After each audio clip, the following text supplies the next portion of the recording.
This episode is brought to you by InstantPodcastLeader.com, the leading platform to launch your podcast in 48 hours and make it profitable. Get your free audiobook and free web class at InstantPodcastLeader.com/web class. A strong and independent woman is something to behold. She pays her own bills, buys her own things, and she doesn't let a man affect her stability or self-confidence. She is a soul-rich woman. Are you ready to be rich doing what you love? Be on purpose and in control of your life again. At For Women Who Love the F Word podcast, we will be openly talking about getting more clients online, getting recognition as the leader and female entrepreneur, and also the F word, being fabulous, having freedom, and financial independence. It's time to own and love the F word. Welcome to the show. Hello and welcome to today's episode of For Women Who Love the F Word show. I'm your host, Genecia Alora. Today we have an episode of interview that I've completed with this amazing host, and his name is Lou Diamond, and his podcast is Thrive Loud. So I am very honored to be on his show, and I hope you enjoy today's episode. You've got boom mics and everything, but I want everyone to be welcome to another amazing episode of Thrive Loud with Lou Diamond, connecting you to the most inspiring and amazing people that are thriving each and every day. I'm your host, Lou Diamond. Today on Thrive Loud, we have a former Miss Singapore and cafe retail chain owner. She's the founder of the #1 entrepreneurship network in Southeast Asia. She's the host of the Soul Rich Women podcast. She's been awarded numerous times amongst the most prominent empowering women. She's also a business coach and has been recognized as Mentor of the Year in the Powerhouse Global. She also loves the F word, which we're going to talk about. Thrive Loud listeners, Genecia Alora. Genecia, how are you today? I'm great. Thanks, Lou. Thanks for having me on your show. I'm excited. You're like this shining meteor doing all of this incredible communication across the land that you're in. We're 12 hours behind. We give you credit. It's late night for her. It's early morning for me. It's never easy to coordinate these cross-planet messages, but we're here today and we're real excited. So I wanted to just kind of focus in on what you're doing most recently, because obviously everyone heard my bio. They could look at all your amazing artwork and pictures and all that fun stuff. But I want to talk about what you're focused on right now, because I think you're doing some pretty cool things in helping to mentor leading women across your side of the planet, maybe the whole globe. Tell everyone catch everyone up to speed as to what's going on. There are three things basically we are focusing on right now, especially with the question, how are you going to go online or pivot your business in this post-pandemic world or post-COVID world? So we are getting people on board using podcasting. Secondly, is using live streaming to start an online business without showing their faces, which is a new upcoming trend, because most people know live stream versus videos are all showing faces. But right now in Southeast Asia, the no-show face trend is picking up really very quickly and making an income online. Lastly, it's creating an online course, and that is something that is very common and yet not very heard of for some people as well. So we're getting all these people to come on board. Genecia, I want to go through each one of them, but in a different order. The listeners got to hear that you're a former Miss Singapore. You have an amazing image, energy about yourself. Yet you're pushing and communicating to a lot of people in Asia now to not show their faces and their beautiful smiles and their teeth. What's going on, and why is that trend picking up in Asia maybe more so than not? It's live social audio platforms are picking up here in the States, but with always a link to try to get back to seeing people. What's going on over there? The dropout rates for people using videos are quite high. I mean, especially in Asia, a lot of people are afraid of criticisms. They have a lot of excuses, not because of their internal, but a lot of external factors. Oh, I need to put on makeup and then get ready. To shoot a video takes 20 NG before cutting into a 3-minute video for one episode. And most people don't get past 3 to 5 episodes. In my years of experience guiding people to do webinars, replays, using videos, since I started going online in 2013, I would say the rates of pickup doing videos are not high. But the moment we say moving into no showing face, even though the trust thing is always something people ask, right? Would people trust me easily if you were to no show face? The answer is there are ways for you to do that. So why is it so? It is because of those said reasons. And now that the technology is shifting, the products and services we are getting through no longer need to just be a face to that specific channel. There could be multiple hosts to that specific channel. So you as a business owner don't need to show your face at all. Now let's flip this, because this now lines up very much what your strong point is and what you're communicating a lot of businesses with, and that's podcasting. So obviously, the medium of audio has been exploding across, I'd say across the globe over the last 5 years at a level that no one ever really anticipated. How are you helping other people recognize the power of podcasting and how they can incorporate it into their businesses? It's mainly as an external, I would say, an additional way to reach out to more audience. Think about it. We are locked down by the major social media platforms. The blue, the pink, the red, the black, right? Whatever that may be to you. But if you do one podcast, you load it onto the hosting platform, it goes out to more than 40 platforms out there with millions of listeners who are able to listen to you at one consolidated platform. That in itself is already very, I would say, attractive to a lot of people versus you trying to do different things for different platforms, and it gets quite messy sometimes. And the fact that podcasting is so perfect and wonderful because you get international audience more so than the social media platforms itself, where you are bound by the circle of friends and the people who follow you. Plus, you need to run a lot of advertisements as well. Whereas podcasting, you are easily searchable, and if you are trending, you are definitely going to rise up the ranks. I was going to ask this question because we have two different schools of thought on how we both promote our own podcasts. And obviously, you're a globally renowned, famous person. I'm kind of famous, but infamous more so than famous. And interestingly, podcasting has been utilized in my platform more for its networking capabilities versus maybe the branding of that. Have you been able to utilize your Soul Rich Woman platform in a way that helps to increase other aspects of your business? Definitely podcasting has helped me to do a lot of networking. In fact, one of my role as the CEO and founder of Soul Rich Woman is international networking. So I'm like a foreign affairs minister, kind of that. And it really does. So that's why I have managed to meet you. For example, I also get to meet Gary Vee, Marion Buffett, Sheryl Sandberg, people who are out there. So I feel that podcasting gives me an avenue to talk to people, share their views, and yet at the same time, a consolidated place where people could just find me so much easily than just the 5-6 big players of social media platforms out there. Let's talk about whether we're getting back to being more in person today than not. I actually saw the clip with you and Gary Vee. You were face to face when you did get a chance to chat with him, and at events and conferences and things like that. And we're seeing that inch back. First of all, is that happening more so on your side in Singapore and Asia? Are you seeing more people getting back together, or still not yet? We are currently on lockdown because of the rise of the recent COVID cases, unfortunately, the clusters and things like that. I feel that it's each of our own responsibility to play our part and role.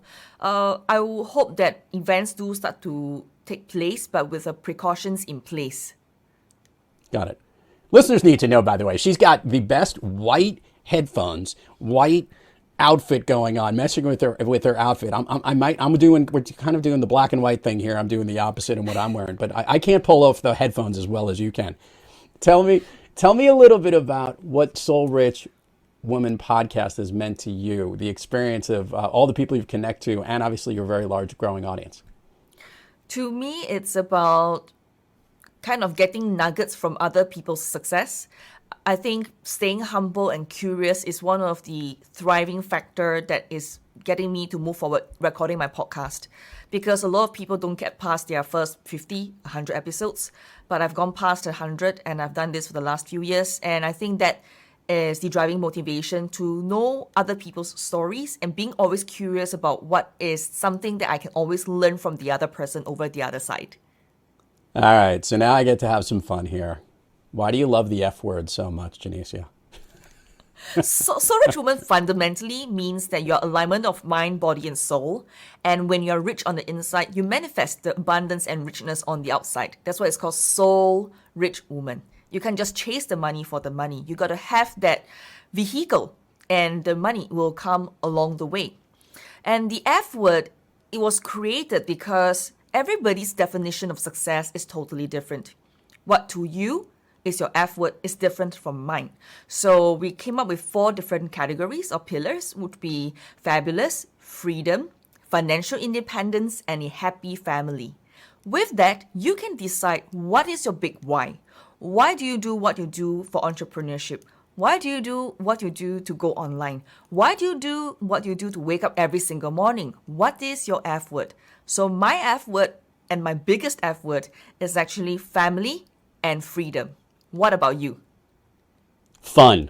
Ah, I was yay! going to go there. I There's love that. Fun is definitely mine. I was going to joke for obvious. There are other words that depends on how I'm feeling that might be dropped. My friends told me food. Food is a good one. Yeah. Friends is also a really good one Yeah. too. I actually recognize that. It is interesting when we think about how many great words are associated positively with that word, with that letter, than other ones. Genecia, I love asking this question, and I want to see where this goes because we're going to have fun here. Look, you've been thriving since. When did you start doing pageants and whatnot? How young were you when you started doing that along that age? Early 20s, I would say.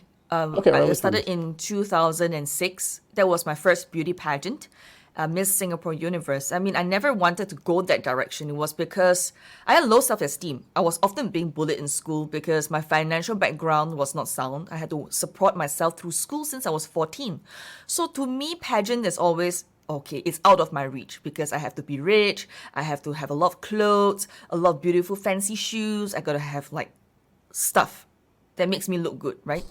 But I don't have all these things. And my circle of friends, the support they gave me were like really amazing. They said, hey, Genecia, you should go for it. We see a potential in you, which I didn't see in myself. So I learned that really it's because the people around you who believed in you, sometimes you just got to borrow or lend their courage. Because we can't see what we can't see, and we don't know what we don't know. Think about the Johari's window. We'll never know what's to come or what we don't know, right? So in order to raise our awareness, it's through peer-to-peer support or also mentorship as well, or through your coaches. All these 3 ways are ways to increase our awareness. But most importantly is to have an open heart and open mind. And that's how I got into the pageant world eventually. I like it. Yeah, I was trying to see. I know that there's some people who literally do this since they're like 3 years old, and I'm glad to hear it was something a later decision in your life because sometimes it's cute, but sometimes it's a little bit. Why are they dressed up so maturely at such a little age? I love asking guests this question.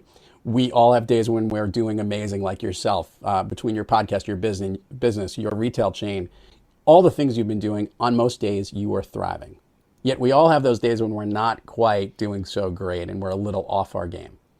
Genecia, Laura, when you have trouble thriving, what practice do you seek or what individual do you seek out to get yourself back on the thriving track? 2 things. First, always learn how to be present and disconnect from the things that are not, I would say, important at the moment. Because I think because of social media, we are always scrolling through our news feeds, and we try to be in tune with, for example, the social media platforms, the news outlets, and we try to be there and everywhere, but we are nowhere. So I disconnect completely and be present with who I am. And I take time to be with myself and to really find out what is my what am I thinking, what am I going through, and then later on processing the emotions. I think because the way I function is I need to process my emotions, I need to go for my long walks. So all these really help with getting myself back in motion and back in action. The last one will be having a mentor. I think that has really kicked my ass quite a fair bit. Sometimes I'm just like, I don't want to move at all. I just want to sit there and sulk the whole day because of something must have happened in the workplace or in the business, right? And I mean, there are days where ups and downs. I'm not perfect, but we must be willing to learn and willing to be humble to move forward. So I think having a mentor really helps. I was going to ask this question. You've been all about helping and empowering women. Have there been men in your life that have played the roles as mentor or those that you've actually helped? Yeah, definitely. I have both mentors who are guys and clients who are guys as well because I'm a coach and trainer who is totally into women empowerment. I mean, I love empowering women, right? And is it okay that if I share the same energy with you? I mean, if you like to be a part of the community, you're always welcome. So it's not a exclusive for men versus women. It was more like I'm for women, but if you're a guy, you're part of the happy family F word, welcome on board. In fact, a lot of my ladies bring their husbands for the events because they want to see and show their husbands, hey, this is the community I'm hanging out with. These are the women that is guiding me along through. And with that positivity and agreement from both partners, there's always harmony in the things that we do, isn't it? Yep, totally true. Let's do the admin part of the show. Share with the listeners all the places people can find you, your podcast, your websites, URLs, social media handles. We'll put it in the show notes, but it always gets more engagement when they hear it from you. Well, if you love today's episode, you can connect with me on Facebook, LinkedIn, and Instagram at Genecia Allura, and that is GeneCiaAllura. Genecia Allura. You can tune into my podcast at soulrichwomanpodcast.com, and that is SoulRichWoman podcast.com. Last but not least, I have 2 free gifts for you. Number 1, Secrets of Personal Branding, and that is my experience after coaching leaders of organizations, CEOs of companies, and politicians.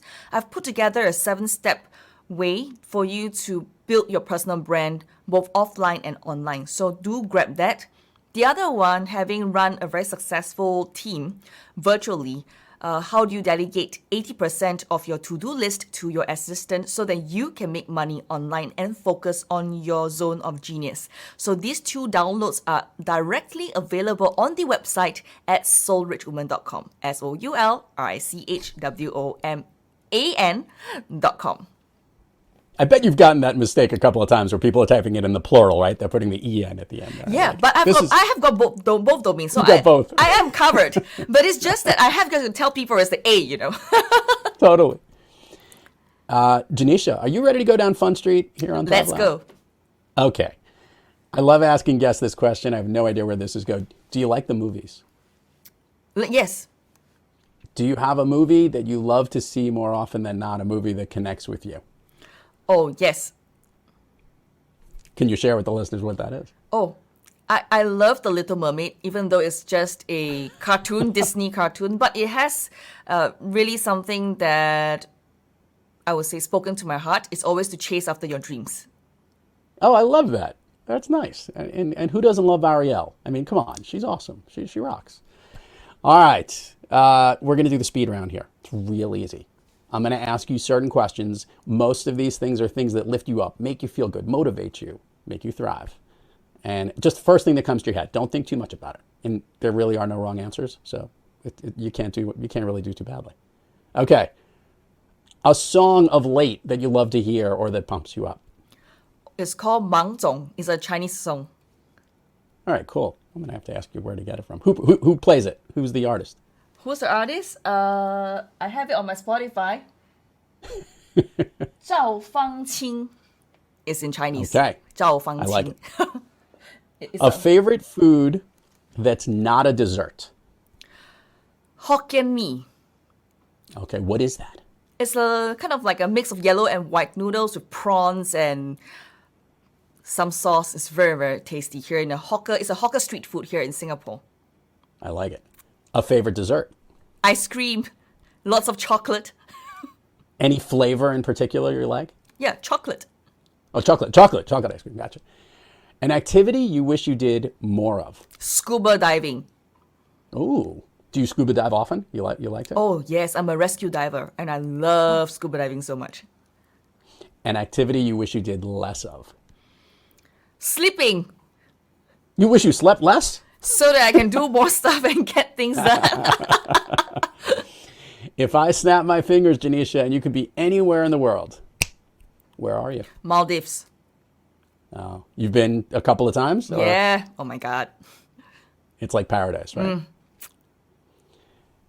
Soul, rich woman, the absolutely amazing Genecia Alora. Thank you so much for coming on Thrive Loud today. This has been awesome. Continue doing what you're doing. Keep inspiring everybody, and we'll stay connected. Sound like a plan?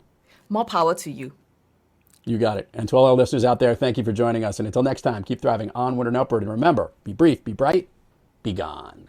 I have a free gift for you. Go download Secrets of Personal Branding and How Do You Delegate 80% of your to-do list so that you can make money online while focusing on your zone of genius.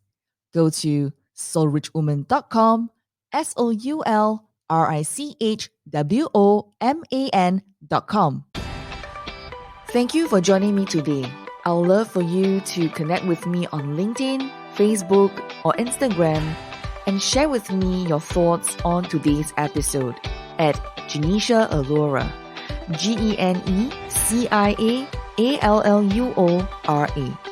Alternatively, you can send me an email at hello@soulrichwoman.com, HELLO@SOULRICHWOMAN.com. I have a free gift for you on our website, Secrets of Personal Branding, and also How Do You Delegate 80% of your to-do list to your assistant so that you can make money online and focus on your zone of genius.